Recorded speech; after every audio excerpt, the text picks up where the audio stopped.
은 베드로전서 2장 13절에서 17절까지 말씀입니다. 신약성경 379페이지입니다. 인간의 모든 제도를 주를 위하여 순종하되 혹은 위에 있는 왕이나 혹은 그가 악행하는 자를 징벌하고 선행하는 자를 포상하기 위하여 보낸 총독에게 하라. 곧 선행으로 어리석은 사람들의 무식한 말을 막으시는 것이라. 너희는 자유가 있으나 그 자유로 악을 가리는 데 쓰지 말고 오직 하나님의 종과 같이 하라. 무사람을 공경하며 형제를 사랑하며 하나님을 두려워하며 왕을 존대하라. 아멘. 할렐루야. 음성이 참 좋지요. 하나님이 보호하시고 또 하나님이 고쳐주시고 힘을 주셔서 오늘 이렇게 예배에 참여하게 됨을 믿습니다. 또 가정에서 후유증이 있고 아파서 예배하는 분들에게도 이 시간 주님이 안수하시고 또 치유해 주는 특별한 축복이 함께 있기를 같이 기도합시다. 한 주간 동안 잘 지냈습니까? 저는 참 마음이 너무 답답하고 너무 무겁게 한 주간을 지냈어요. 얼마나 우리 성도들이 아프고 힘든 분들이 많은지 참 마음이 무거웠습니다. 또 하나님께서 우리 마음을 시원하게 해 주실 줄 믿습니다. 자, 함께 한번 읽어봅시다. 세상에서 성도의 삶의 원칙은 무엇인가?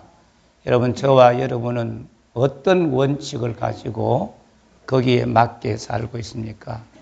우리 삶의 원칙에 맞아야 되거든요. 함께 또 읽어봅시다. 행실을 선하게 가져, 행실을 아름답게 매력적인 그런 행실을 가져야 된다.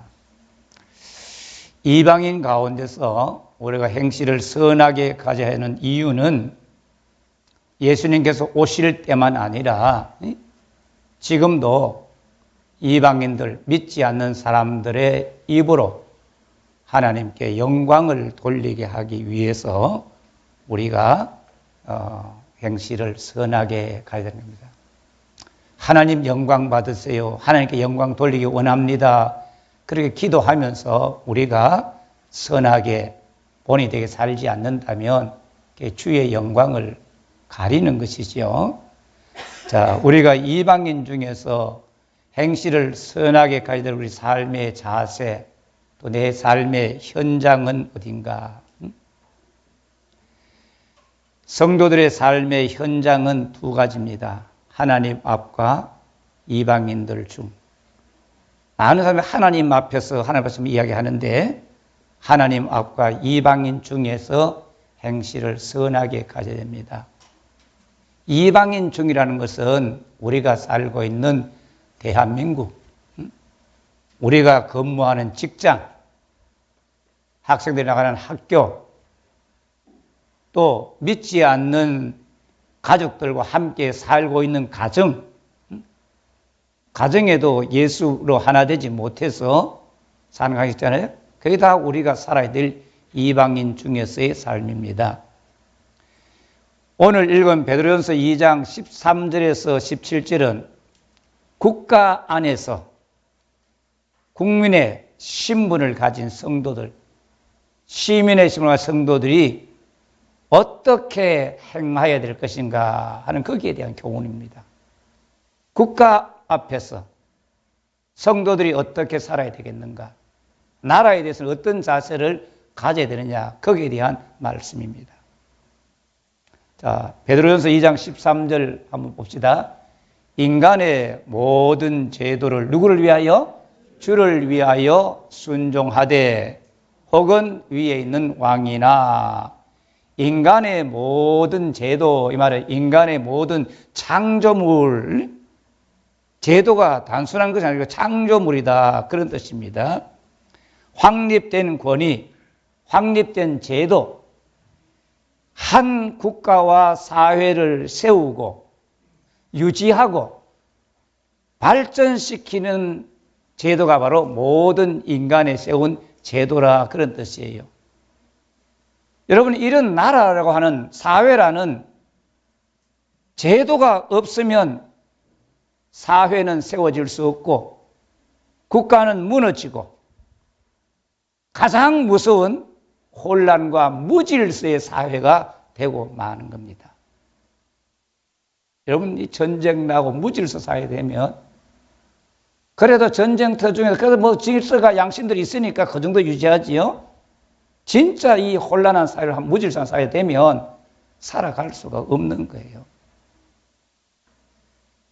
현재 대한민국은 자유민주국가 제도에 살고 있는데 1세기의 그리스도인들은 로마 황제와 그에 의해서 파송된 총독 정치 속에 살고 있었습니다. 베드로가 이 편지를 보낼 때 그때는 AD 64년경 로마 황제의 가장 폭군 네로에 의해서 통치를 받고 이때 베드로도 순교하고 바울도 이때 순교를 했습니다.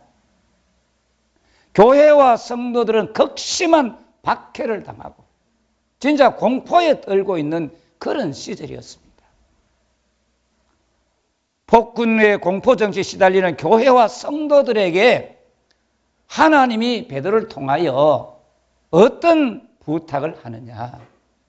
인간의 모든 제도를 주를 위하여 순종하되. 할렐루야. 주를 위하여, 주님의 영광을 위하여, 주님의 뜻을 위하여, 주님의 나라와 복음 전파를 위하여 하나님께 영광되도록 순종하되, 순종한다는 말은 그 밑으로 쫙 정렬한다 그런 뜻이죠. 그 질서에 순응하고 다른 걸 말합니다. 적극적인 순종을 하라. 의지를 가지고 자발적으로 순종하라. 누가 억압하기 때문에 순종하는 그런 복종이 아니라 순종해라. 여러분, 이 말씀은 왕이나 어떤 권세자 개인 그 제도 자체에 순종하는 것이 아니라 주님을 위하여 같이 하자. 주님께 순종하라. 왜 그러냐? 인간의 모든 제도의 기원은 역사를 주관하시는 하나님에 의해서 이루어진 겁니다. 여러분, 인간 역사 뭡니까? 제도가 변천한 역사예요.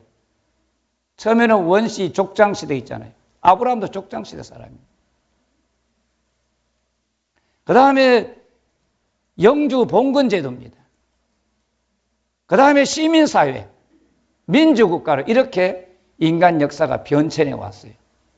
다 자기들이 스스로 만든 것 같지만 하나님께서 다스리시고 돌보시는 가운데 인간의 모든 제도가 저런 변천을 가져왔다는 겁니다. 족장시대도 하나님의 백성들이 공의와 정의를 행하면서 하나님께 영광 돌리는 겁니다. 사사시대도 마찬가지입니다. 왕이 다스린 시대도 정의와 공의를 행하여서 온 국민들이 정말 복되게 살 수 있도록 만들기로 하는 것이 하나님의 뜻이에요. 그게 이루어 실현됐던 것이 바로 다윗 왕 시대입니다.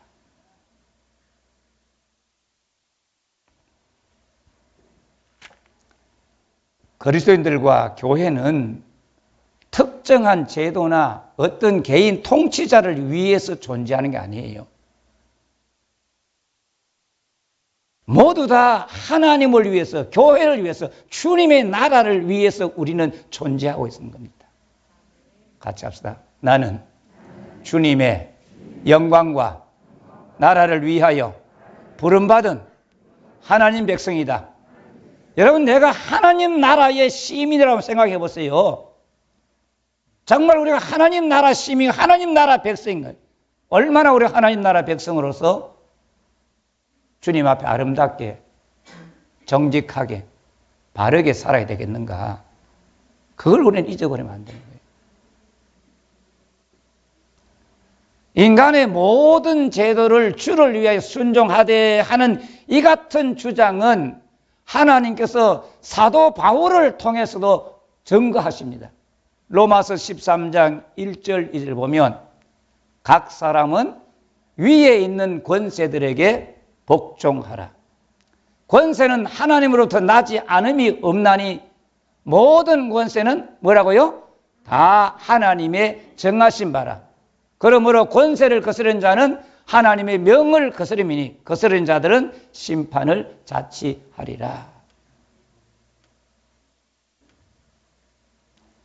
같이 합시다. 모든 권세는 하나님께서 정하신 바다. 이게 뭐냐? 권세의 주인이 하나님이라 그 말이에요. 빌라도가 예수님을 재판에 그러지요. 내가 얼마나 힘인지 알아? 내 너를 놓을 권세도 있고 너를 십자가에 못 박을 권세도 있어. 그렇게 예수님께 이야기할 때 예수님 하시는 말씀이 위에서 주지 아니하셨더라면 나를 해할 권한이 없느니라. 빌라도 네가 권세 있고 네 권세가 주인인 같지만 하나님이 권세를 주셨기 때문에 그렇지. 그렇지 않으면 너는 나를 해할 수가 없다는 것입니다. 예수님이 억울하게 십자가를 지고 고통의 우리의 구속의 길로 이루어 가기 위하여 하나님이 정하신 것이고 그 길이 없으면 예수님이 만약에 하늘에 12영 되는 더정을 가져서 빌라도를 대적하고 로마를 대적하면 우리의 구원의 길은 일어날 수 있어 없어요? 없다 그 말이에요.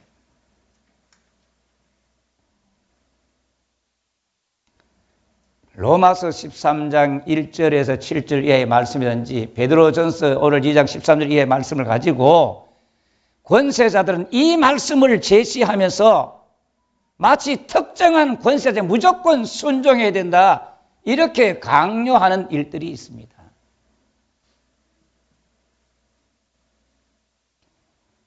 이게 정교 분리 원칙의 말씀인 줄 알고 교회는 정치에 대해서 말하면 안 된다고 주장하는 목회자와 성도들도 있습니다. 정말 그럴 수 있을까요? 정치와 종교가 정말 분리돼 가지고 요건 정치, 요건 종교 딱 할 수 있을까요?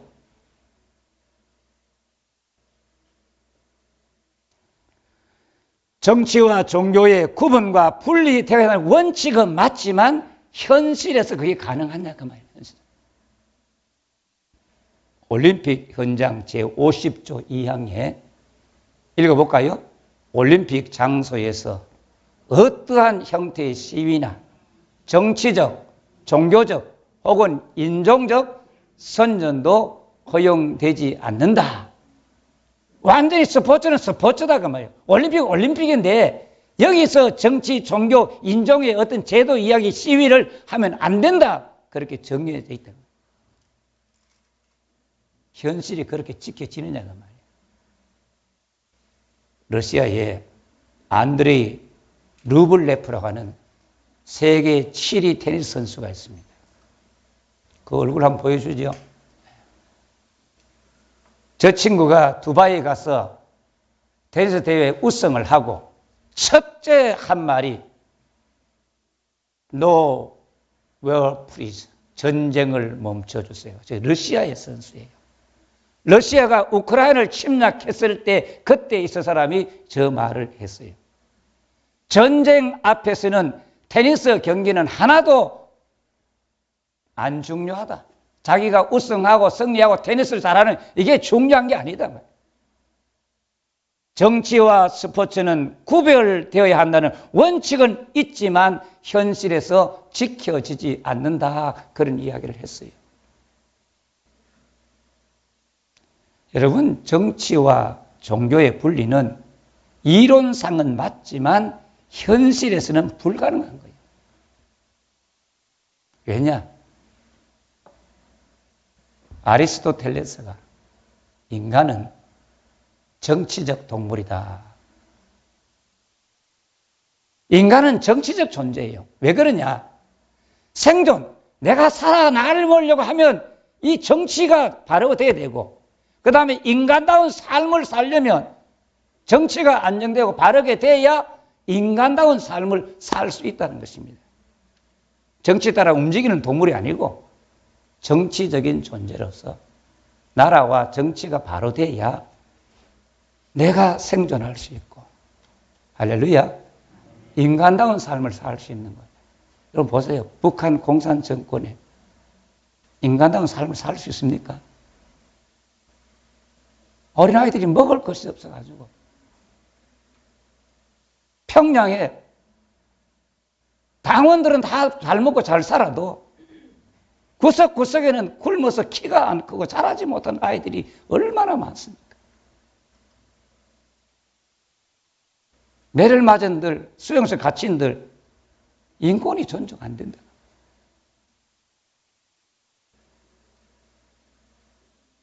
저희들도 30대에 유신과 군사정권 때 적어도 우리가 생존하고 인간다운 삶을 살기 위해서는 나라가 민주화되어야 된다고.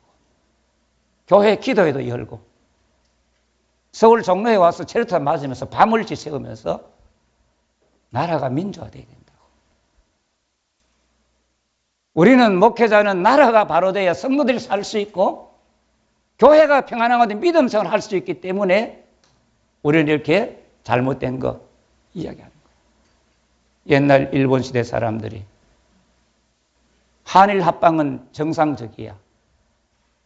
그러니까 교회가 민족운동, 독립운동 하지 말라고. 그건 범죄라고. 그렇게 결정한 교회 지도자들이 있었습니다. 만일에 항일운동이, 독립운동이 죄악으로 생각했다, 교회가 안 했더라면 우리가 독립할 수 있었겠는 거예요. 민주화 과정을 거치면서 많은 사람이 합니다. 교회가 아니고는 우리가 민주화 될 길이 없습니다. 그때는 다 나라의 국민들이 교회를 의지했습니다. 예수님, 베드로, 바울을 비롯한 모든 사도들은 인간의 제도와 권세를 다 인정했어요. 그러나 그 권세자에게 굴복하지는 않았습니다. 바울이 재판받을 때 대제사장이 뭐라고 말하니까 회칠한 무덤이여 당신이 칠 거다 그럴까 네가 대제사장이 어떻게 그런 말 하냐 그러네. 나는 대제사장인 줄 몰랐습니다. 관리를 존중하라고 했으면 존중한다고. 존중은 하지만 거기에 굴복하지는 않는 거예요. 대제사장 총독을 존경했지만 예수의 부활과 복음 전파하지 말라는 명령은 그들은 단호히 거절하고 어려운 중에도 감옥에 가더라도 복음을 전하고 예수를 전파합니다. 할렐루야. 권세 존재의 모든 인간은 제도 존재의 목적이 무엇이기 때문에 주를 위하여 순종하라고 하느냐? 인간의 모든 제도, 왕이나 총독이 존재하는 이유가 무엇 때문에 순종하라고 하느냐? 2장 14절 보세요.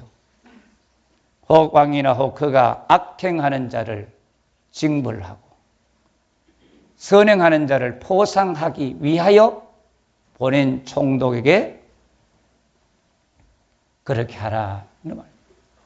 여러분, 모든 제도, 모든 왕이나 모든 총독을 세우심의 목적은 자신들의 권세 유지에 있는 것이 아닙니다. 함께 읽어볼까요? 악행하는 자를 징벌하고 선을 행하는 자를 포상하기 위하여. 자신과 모든 나라 국민들을 뭐 하는 사람? 선행하는 사람, 의를 행하는 사람, 정직하게 사는 사람을 만들어 가기 위하여 왕이 있고 권세자가 있고 총독이 있다 그 말이에요. 국민의 행복과 나라의 발전과 든든하고 안정된 왕권과 정부를 세우기 위하여 반드시 악은 징벌하고 선을 포상을 하라. 여러분, 우리 성경을 읽잖아요. 하나님의 말씀이 모든 성경을 다 펴보고 구석구석을 한번 읽어보세요. 하나님이 악을 징벌하고 선을 포상하고 종교와 정치와 인간의 모든 제도가 그렇게 되기를 원하고 계시는 거예요. 시편의 모든 기도를 읽어보세요. 악에 대해서 하나님 악을 물리쳐 주시고 선한 자들이 바르게 살 수 있도록 해달라고 기도하고 있다.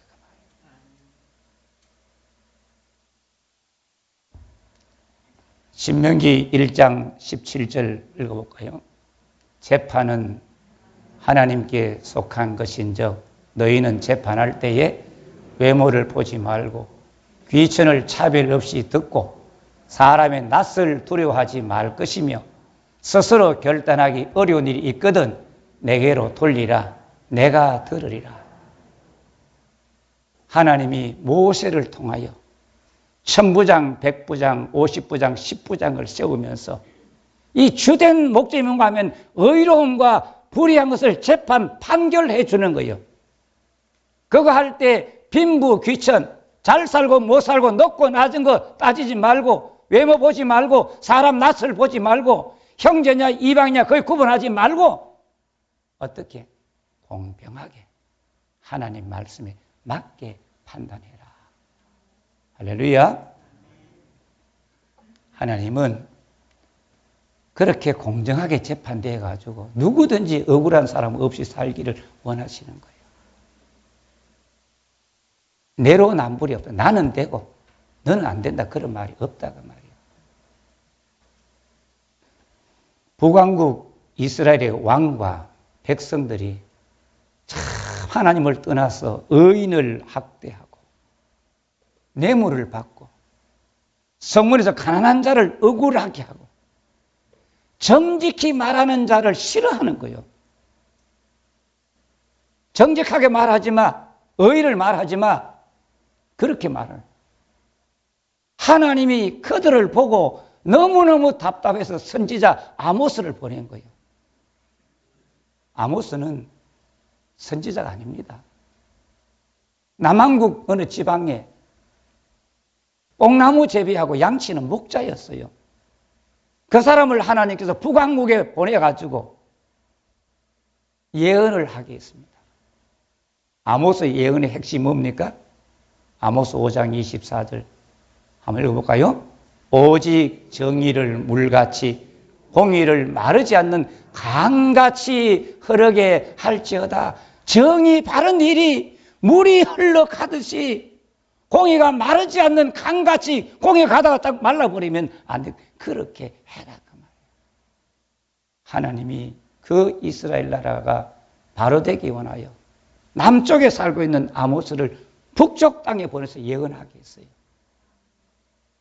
그러니까 베델 제사장 아마샤 송아지 섬기며 여로보암에서 선지자로 세움받은 사람 하니까 네가 여기서 떠나라. 왜 여기서 예언하느냐? 너희 나라 돌아가라고.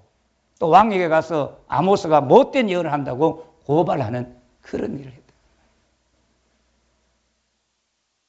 이 성경 옛날 얘기 아니고 오늘 우리 교회 안도 이런 이야기가 다 현실로 나타나고 있는 거예요. 여러분, 우리가 열왕기 상하를 읽습니다.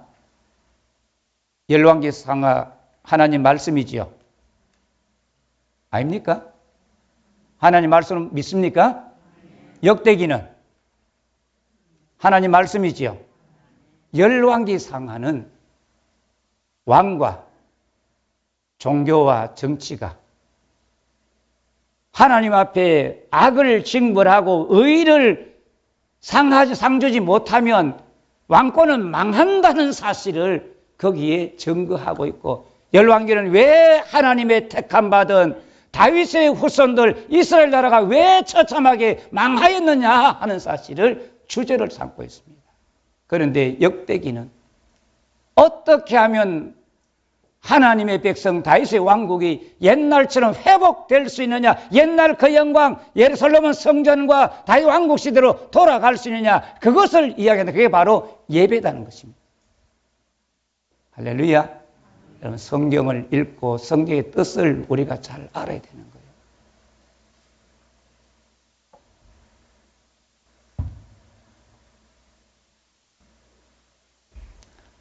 왕이나 총독이나 어떤 권세자도 자신의 부귀 영화에서 권력을 악용하면 하나님과 국민에 대한 범죄요. 그 나라는 반드시 무너지고 멸망한다는 사실을 성경이 증거하고 있습니다. 성도들은 정의 실현을 정직하게 정말 악을 징벌하고 선을 보상할 수 있는 나라가 될 수 있도록 이런 지도자가 일어날 수 있도록 주님 앞에 기도하고 할렐루야. 그 이유가 있느냐 말이에요. 디모데전서 2장 4절에 임금들과 높은 지위에 있는 모든 사람을 위하여 기도하라. 그 사람들을 잘 되도록 축복하고 그 사람들 오래오래 해라. 그런 말이 아니에요. 이는 우리가 모든 경건과 하나님 섬기는 경건과 단정하고 고요하고 평안한 가운데 뭐 한다고요? 생활하게 하려 함이라. 우리가 경건한 믿음생활을 할 수 있고 시끄럽지 않고 고요하게 또 우리가 단정한 생활을 하기 위해서는 임금들과 높은 데 있는 사람들이 정치를 잘하도록 악을 징벌하고 선을 포상할 수는 진짜 정직한 정권들이 되도록 기도하라는 것입니다.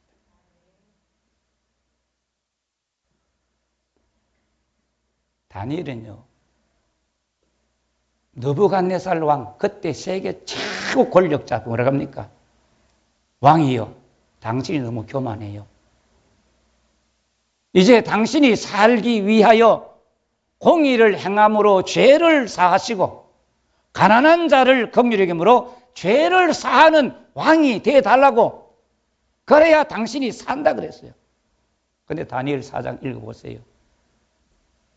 느부갓네살이 하나님께 영광 돌리지 못하고 이 모든 나라 내가 세웠다고 그 말이 입에서 떨어지기도 전에 순식간에 몸이 짐승처럼 변하여서 7년 동안 밤이슬을 맞으면서 살다가 하나님이 권세의 주인의 사실을 깨달았을 때에 다시 사람으로 돌아오는 역사를 다니엘 4장에 기록하고 있습니다. 아시지요?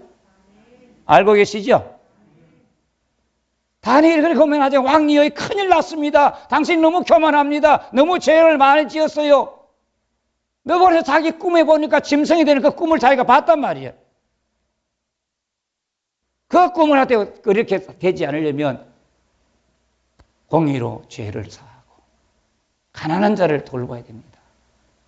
그런데 그 말 안 하고 7년 동안 짐승에 쫓겨나가지고 짐승처럼, 사람에 쫓겨나서 짐승처럼 산다.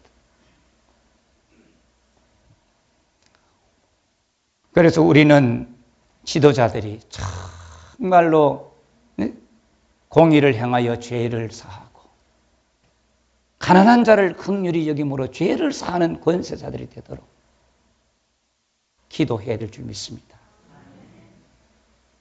인간의 모든 제도를 주로 순종해야 될 목적이 뭐냐, 왜 그래야 되느냐 그 말이에요.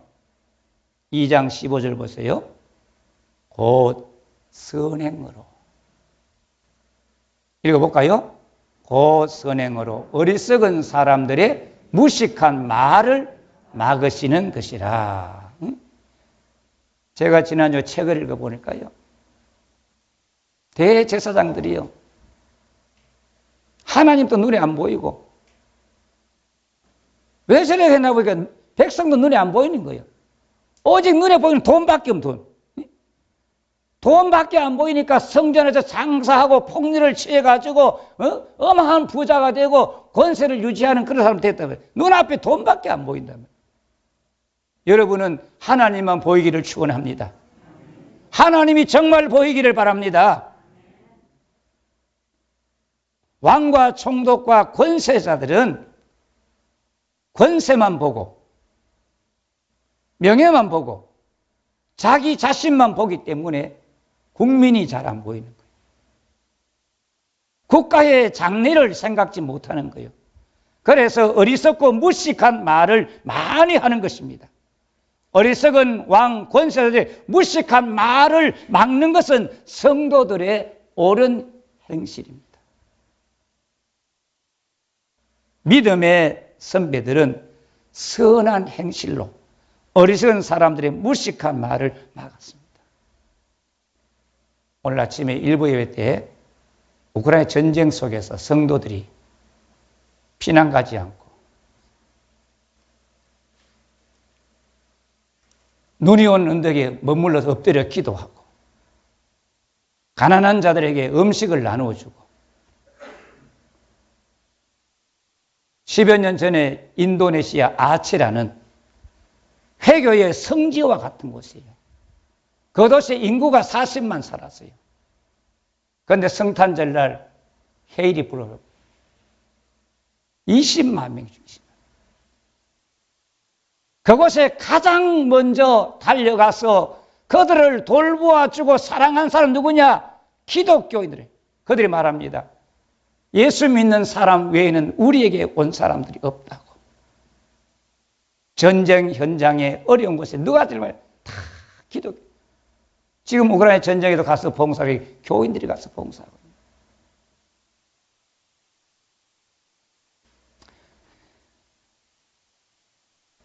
어리석은 사람들의 무식한 말을 막은 신뢰가 너무 많지만 성경에 구체적으로 우리가 다니엘서에 찾을 수 있습니다. 느부갓네살 왕이 권력 강화와 모든 관리들의 절대 충성을 맹세하기 위하여 두라평지에 큰 신상을 세우고 여기에 절하지 않는 자는 누구든지 죽인다 그랬습니다. 불문불에 던져낸다 그랬어요. 낙성식에 나팔소리가 울리자마자 다 엎드려 절하는데 다니엘의 세 친구 사드락, 메삭, 아벳노고는 절하지 않았습니다. 평일보다 7배나 더 뜨거운 불문불에 던져졌습니다. 어떻게 됐지요? 어떻게 됐습니까? 그보다 더 중요한 것은 그 사건 후에 느부갓네살 왕이 세계 만민 앞에 말한 것. 자, 다니엘서 3장 28절 읽어봅시다. 느부갓네살이 말하 이르되 사드락과 메삭과 아벳노고의 하나님을 찬송할지로다. 그가 그의 천사를 보내사 어떻게 자기를 의뢰하고 그들의 몸을 바쳐 왕의 명령을 거역하고 그 하나님 밖에는 다른 신을 섬기지 아니하며 그에게 절하지 아니한 종들을 이게 이방왕인데 사드락과 메삭과 아벳느고의 하나님을 찬송할지로다. 그가 그의 천사들을 보내사 자기 몸을 버려 하나님 외에는 다른 들에 순종하지 않고 하나님만 섬긴 자들을 하나님이 구원하셨도다. 할렐루야. 우리가 이런 각오를 가지고 29절 보세요.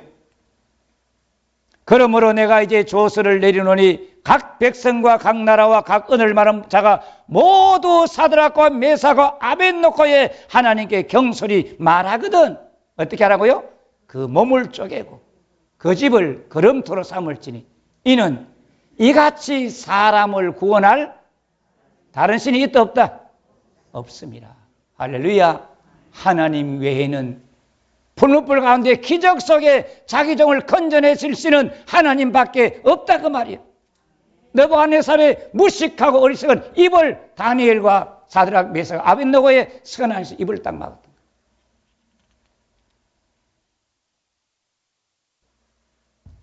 어리석은 사람들의 무식한 말을 막는 선한 행실을 위해서 우리는 어떻게 살아야 되느냐. 16절 보세요. 너희는 자유가 있으나 그 자유로 어떻게 악을 가리는 데 쓰지 말고 오직 하나님의 종과 같이 할지니라. 예수님께서 우리 성도들에게 죄에서 구원하여 자유를 주셨습니다. 갈라디아 5장에 보면 그래서 우리를 자유케 하려고 자유를 주셨으니 이렇게 나오면서 5장 13절에 형제들아 너희가 자유를 위하여 부르심을 입었으나 그러나 그 자유로 육체의 기회를 삼지 말고 어떻게?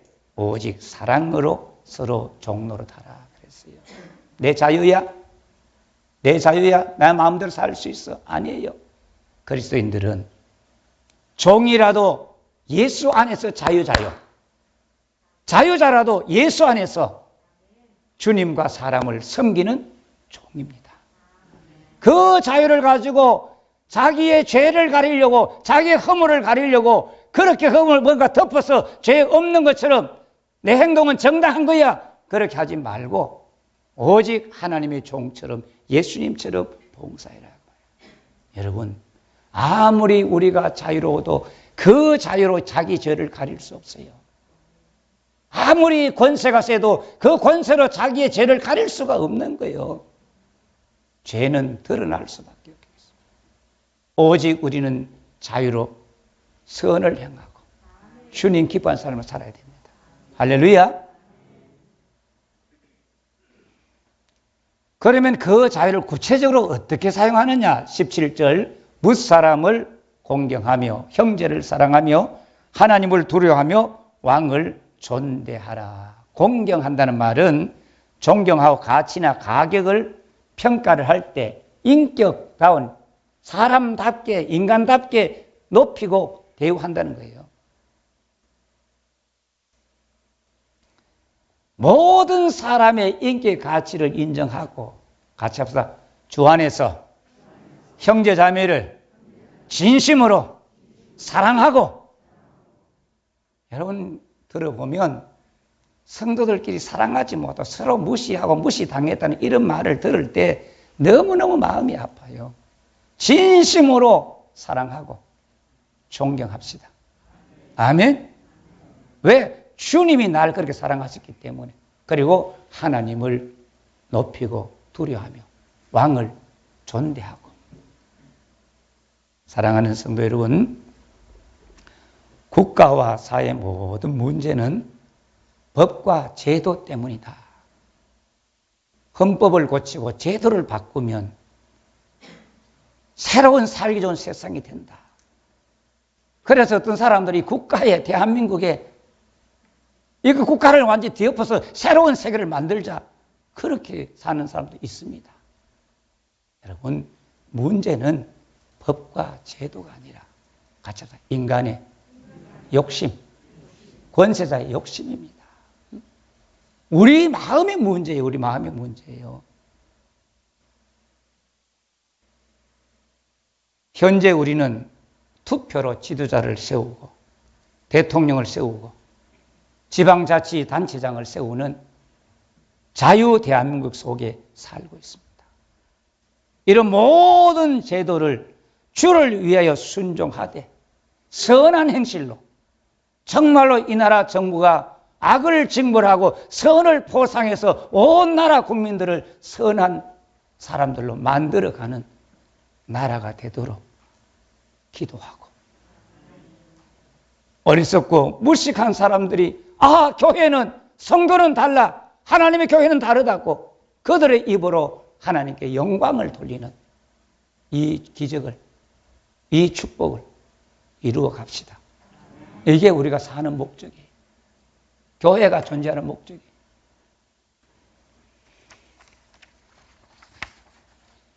모든 권세의 주인 되신 하나님 아버지, 모든 제도를 주를 위하여 순종하라는 말씀 주심에 감사드립니다. 어리석고 무식한 자들의 입을 막으시는 하나님을 의지하고 행실을 선하게 살 것을 다짐합니다. 주여 도와 주시옵소서. 악을 징벌하고 선을 포상하는 나라, 권세자들이 되도록 기도에 힘쓰는 영광교회와 성도들로 살게 해 주세요. 예수님 이름으로 기도드립니다. 아멘.